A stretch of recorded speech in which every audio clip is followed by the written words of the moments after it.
రెండే మాటలు మాట్లాడతా. ఇంతకుముందు మాట్లాడినా కదా, రెండే విషయాలు చెప్తా. ఉద్యోగాల జాతర అని చెప్పేసి ట్విట్టర్లో పెడుతున్నాం కదా. ఉద్యోగాల జాతర ఏమో కానీ మా కురుమూర్తి జాతర 2 సార్లు జరిగింది. సంవత్సరానికి ఒక్కసారి జరిగే జాతర 2 సార్లు కురుమూర్తి జాతర జరిగింది, కానీ ఈ ఉద్యోగాల జాతర మాత్రం జరగలే. ఇంతకుముందు మా ఒక అన్న బాధపడుతుండు, ఇంట్లో నుంచి డబ్బులు పంపిస్తలేరు, పెళ్లి చేసుకుంటలేను, చాలా ఇబ్బంది అవుతుందని. మీరు కానీ నోటిఫికేషన్స్ వేయకపోతే, మీ ఎలక్షన్స్కి ముందు నోటిఫికేషన్స్ వేయకపోతే మా పెళ్ళిళ్ళ బాధ్యత A to Z అన్ని బాధ్యత, పోషణ బాధ్యత అన్నీ మీవే. ఇదే డెడ్ లైన్ మాది. మొత్తం మేము జీవితకాలం బతుకున్నంత కాలం మా నిరుద్యోగుల బాధ్యత మీరు తీసుకోవాల్సి వస్తుంది, మీరు నోటిఫికేషన్స్ వేయకపోతే.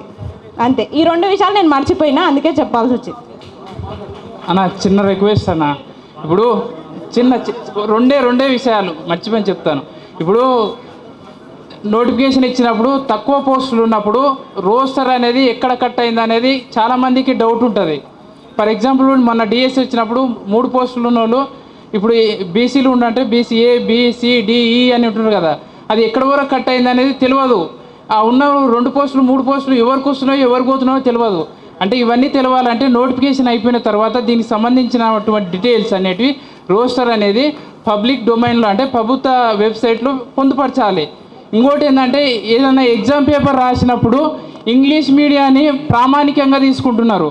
ఎందుకంటే మనం ఇది తెలంగాణ అంటే తెలుగు రాష్ట్రం కాబట్టి 95% తెలుగు వాళ్ళు ఉంటాం కాబట్టి ఇక్కడ ఇంగ్లీష్ ప్రామాణికంగా తీసుకోవడం దురదృష్టకరం.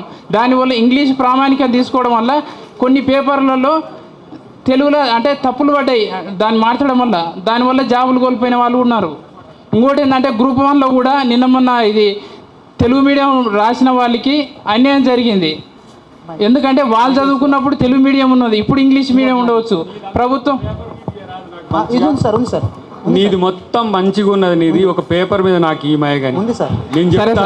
చిన్న రిక్వెస్ట్ సార్, నేను 2-3 నిమిషాలు అన్నాక మళ్ళీ మనోళ్ళు చిన్న రిక్వెస్ట్ సార్, నిరుద్యోగులు అంటే ఏం లేని వాళ్ళు కాబట్టి ఎగ్జామ్ రోజు ఎగ్జామ్ సెంటర్కు అడిగిపోవడానికి ఫ్రీగా అంటే ఇప్పుడు